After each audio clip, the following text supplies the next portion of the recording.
قريت في البحرين 11 سنة. 11 سنة قريت في البحرين. القراءة في البحرين صعبة جدا، لأن ذول البحارنا ماكو فرع من فروع البحرين ما بيه 4 مآتم، هم يسموه مأتم، ما بيه 4 مآتم. هالمدينة هالبلد الصغير هذا ماكو فرع من فروعه ما بيه 4 مآتم 5. وطول السنة مجالس، يوميا مجالس، يوميا مجالس، ما يمر يوم بالبحرين ما بيها مجلس. فخصوصا دولة شيبتها الشعر حافظي، الآيات حافظيها، الروايات حافظيها، القصص حافظيها، ماكو شيء إذا تنسى أنت هم يذكروك، هم يذكروك الآية من تنساها. القاعدين دول الشيبة هم يقرون لك الآية، تنسى رواية هم يقرون لك إياها، قصة هم يذكروك بيها، هالشكل يعني. أنا مرة ذولك قعدت وياهم قلت خليني أستفيد من تجربتهم. تصدقون أحدهم شنو قال لي؟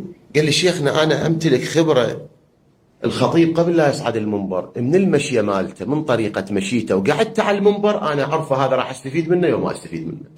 يقول من هندامه أميزه هذا طالب علم حقيقي، أما إذا أتكلم خلاص يصير عندي بعد كلش واضح. أكو هيك جمهور عند الشيعة، هيك جمهور أكو. زين أنت جمهور كهذا ايش قد واحد يكون يهتم بنفسه؟